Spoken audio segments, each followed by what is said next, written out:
कि पूर्व चीफ राहुल गांधी को मानहानि के एक मामले में बड़ी राहत मिली है। मंगलवार को उत्तर प्रदेश के सुल्तानपुर स्थित एमपी एमएलए कोर्ट ने उन्हें बिल दे दी। केरल के वायनाड से पार्टी सांसद इस मामले में पेश के लिए भारत जोड़ो न्याय यात्रा रोककर वहां पहुंचे थे। यह पूरा मामला साल 2018 का है, जो कि केंद्रीय गृह मंत्री अमित शाह से जुड़ा है। राहुल गांधी पर अमित शाह के खिलाफ अभद्र टिप्पणी करने का आरोप था। कांग्रेस के सीनियर नेता जयराम रमेश की ओर से बताया गया था कि राहुल गांधी को 20 फरवरी को सुल्तानपुर में उत्तर प्रदेश जिला न्यायालय में उपस्थिति होने के लिए समन जारी मिला है। टेलीविजन एक्टर ऋतुराज सिंह का निधन हो गया है। अनुपमा, दिया और बाती हम और हिटलर दीदी जैसे टीवी सीरियल्स के लिए पहचाने वाले एक्टर ऋतुराज सिंह का निधन कार्डियक अरेस्ट से हो गया है। वे 59 वर्ष के थे। ऋतुराज सिंह बनेगी अपनी बात, ज्योति, हिटलर दीदी, शपथ, वॉरियर हाई, आहत और अदालत सीरियल में भी नजर आ चुके हैं। उन्होंने लडो 2 में बलवंत चौधरी का किरदार भी निभाया। इन दिनों वह अनुपमा सीरियल में भी नजर आ रहे थे। ऋतुराज ने तोल मोल के बोल शो के जरिए जबरदस्त लोकप्रियता हासिल की थी। उनके दोस्त और सिंटा के ऑनरेरी जनरल सेक्रेटरी अमित बहल ने एनडीटीवी से उनके निधन की पुष्टि की है।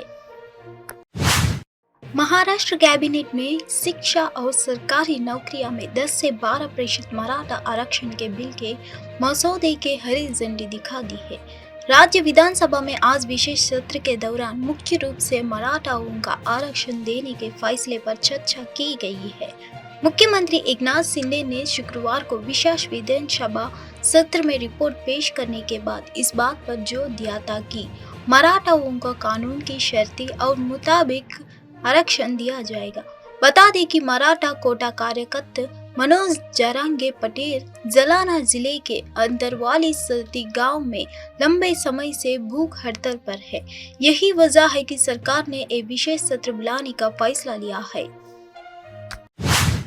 20 फरवरी को यानी आज उत्तर प्रदेश के अयोध्या में श्री राम जन्मभूमि मंदिर में पूरे भारत से भक्तों की भीड़ उमड़ पड़ी है। पूरे देश से आए तीर्थयात्रियों ने जय श्री राम के नारे लगाए और अयोध्या की सड़कों पर भक्ति का उत्साह व्याप्त हो गया। राम मंदिर के प्रतिष्ठा समारोह के बाद से लाखों तीर्थयात्री अयोध्या आ चुके हैं। 22 जनवरी को देश ने राम मंदिर की लंबे समय से प्रतीक्षित प्राण प्रतिष्ठा देखी। मंदिर के दर्शन के अनुभव के बारे में बात करते हुए नोएडा के एक भक्त ने कहा, हम कल यहाँ आए थे। पिछले दिन हमने घाट का दौरा किया और आज सुबह हमने मंदिर का दौरा किया।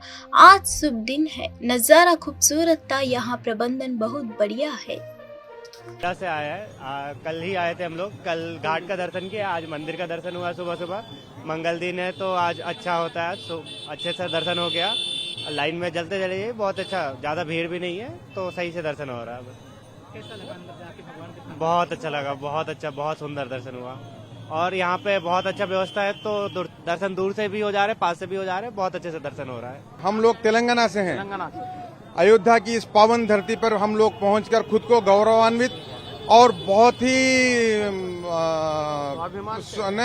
ही पुण्यदायी खुद को मान रहे हैं, क्योंकि इस पावन धरती पर पहुंच के हम लोग खुद को, हमारा जीवन धन्य हो गया है। भारत माता की जय, भारत माता की जय, वंदे मातरम,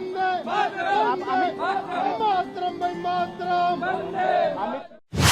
बीजेपी विधायक अग्निमित्रा पाल ने हाल ही में 20 फरवरी यानी आज कोलकाता में संदेशखाली में हुई हिंसा पर एएनए से बात की।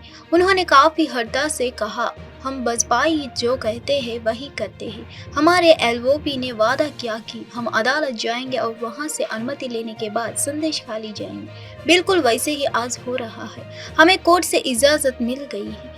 हमें में से 5 लोग आज संदेशखाली जा रहे हैं।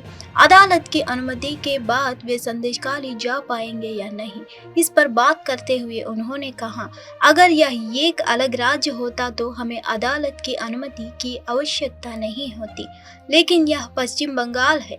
कोर्ट की इजाजत के बाद भी हमें नहीं पता कि हम वहां पहुंच पाएंगे या नहीं, क्योंकि टीएमसी सरकार और सीएम कोर्ट के आदेश का भी पालन नहीं करते हैं। जूथ हम लोग पहुंच पाएंगे कि नहीं ये तो बड़ी बात है, क्योंकि यहाँ पर हमारे जो सरकार है, टीएमसी सरकार, और हमारे जो मुख्यमंत्री है वो अदालत का निर्देश को भी नहीं मानते हैं।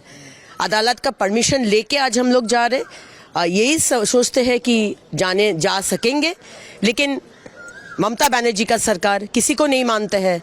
सबके ऊपर है हमारे ममता बनर्जी, तो जा पाएंगे कि नहीं ये तो भगवान ही बोल सकते हैं। लेकिन आप लोग भी तो जनप्रतिनिधि हैं, आप लोग भी चुने हुए विधायक हैं, तो आप लोगों को तो मिलने का अधिकार। देखिए, सारे भारत में जो नियम है पश्चिम बंगाल में वो नियम नहीं है।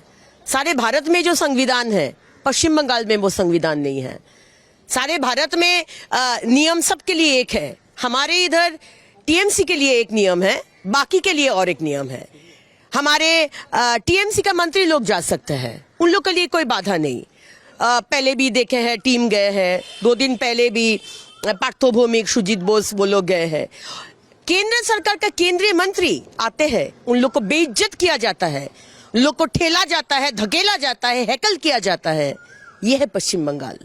सीरिया जैसा हालत। देखिए, सीरिया तो हम कभी गए नहीं, टीवी में देखे हैं। तो सीरिया में कोई संविधान नहीं है, कोई नियम नहीं है, कोई रूल नहीं है, अराजकता है। आज अराजकता का नेत्री है हमारे मुख्यमंत्री। हम लोग का नींद खुलते हैं बमबाजी से, और हमारा सोने जाते हैं तो महिला का धर्षण का चीख सुनते सुनते हम लोग सोने जाते हैं। ये हमारा बंगाल। संदेश खाली राज्यपाल से भी मिली है, कह रही कि यहाँ पे प्रेसिडेंट रूल लगना चाहिए और मुख्यमंत्री को तुरंत इस्तीफा देना चाहिए। वो भी एक महिला मुख्यमंत्री है, उनको जाके देखना चाहिए। क्या कहना चाहिए? देखिए, माननीय रेखा शर्मा जी, एनसीडब्ल्यू के चेयरमैन, जो बात बोले हैं वो बंगाल के लोगों का वार्ता है। बंगाल के लोग चाहते हैं कि यहाँ पर प्रेसिडेंस रूल हो, क्योंकि हम लोग क्या चाहते हैं, बंगाल के लोग क्या चाहते हैं? रोटी, कपड़ा, मकान, शांति चाहते हैं। उत्तर प्रदेश में तमाम कोशिशों के बाद भी अब इंडिया गठबंधन टूट चुका है। कांग्रेस और समाजवादी पार्टी के बीच सीटों पर बात नहीं बन पाई है, जिसके बाद अब सपा गठबंधन से अलग होकर चुनाव लड़ेगी। सूत्रों की माने तो अब दोनों ही पार्टी राज्य की सभी सीटों पर चुनाव लड़ेगी। बीते लंबे वक्त से सपा और कांग्रेस के बीच सीटों को लेकर बातचीत चल रही थी, लेकिन अंतिम में दोनों ही पार्टियों के बीच बात नहीं बन पाई है। सूत्रों की माने तो सपा के ओर से कांग्रेस को कुल 17 सीटों का ऑफर दिया गया था, लेकिन कांग्रेस 20 से कम सीटों पर किसी भी हाल में बात करने के लिए तैयार नहीं थी। इसके लिए कांग्रेस के ओर सपा को एक लिस्ट भी दी गई थी। पश्चिम बंगाल के विपक्ष के नेता शुवेंदु अधिकारी को 20 फरवरी को संदेशखाली के संघर्षग्रस्त क्षेत्र का दौरा करने के उनके नवीनतम प्रयास पर दमकली के रोक दिया गया था। क्षेत्र का दौरा करने के लिए कलकत्ता उच्च न्यायालय की मंजूरी के बावजूद उन्हें रोक दिया गया था।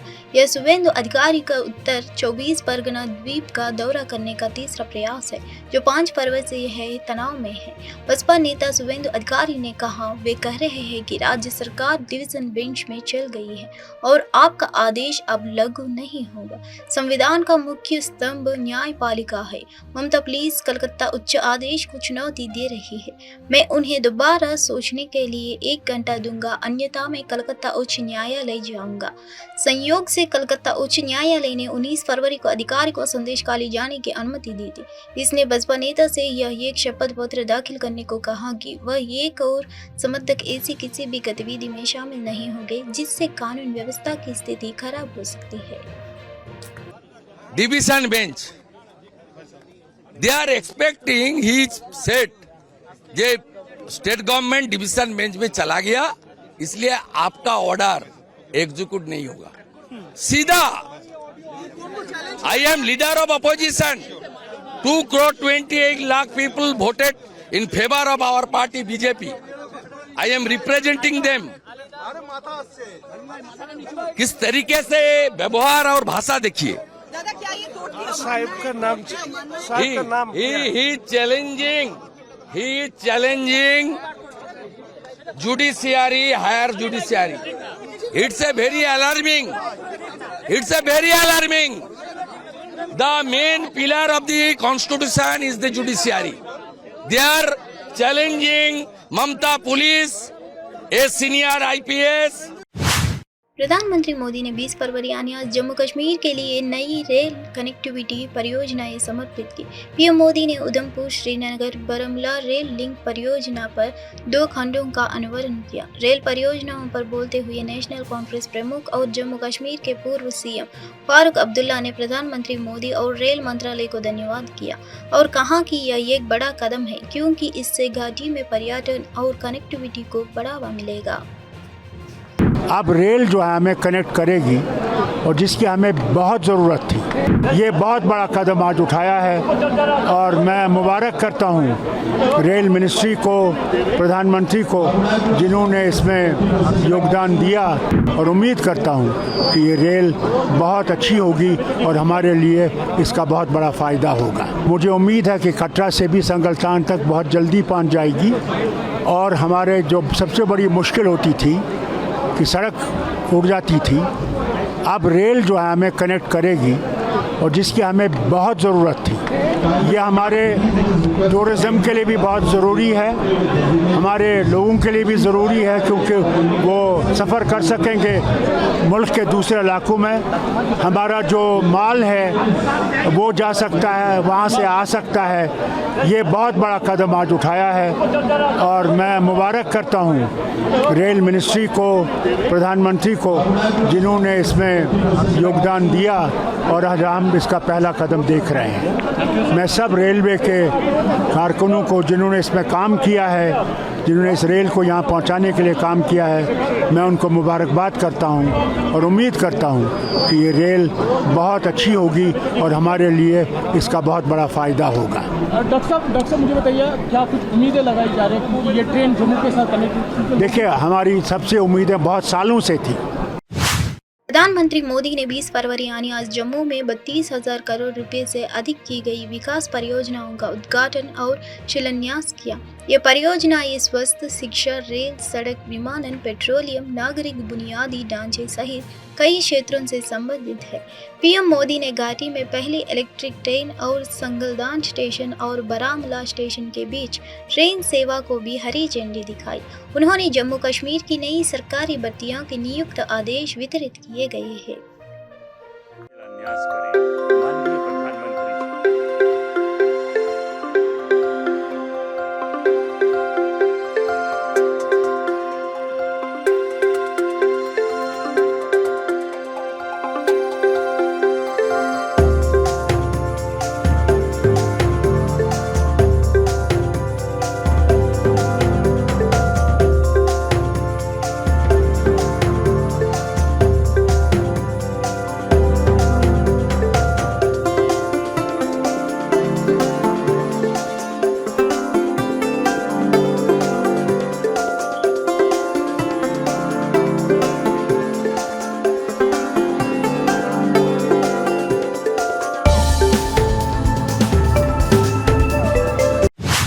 रिश्वतखोरी के मामले में गिरफ्तार आदिवासी कल्याण अधिकारी ज्योति बीमार पड़ गई है। एसीबी अधिकारी ने उसे उस्मानिया अस्पताल में स्थानांतरित कर दिया है। उस्मानिया अस्पताल के अधीक्षक नागेंद्र उनका इलाज कर रहे हैं। एसीबी अधिकारी सीने में दर्द से पीड़ित आदिवासी कल्याण अधिकारी ज्योति को लेकर आए। नागेंद्र ने कहा कि उन्होंने ज्योति को भर्ती कर लिया है। उन्होंने कहा कि ज्योति की ईसीजी, बीपी, रक्त परीक्षण, रक्त शर्करा और हृदय संबंधी सभी जांचें की जाई और वे सामान्य थे।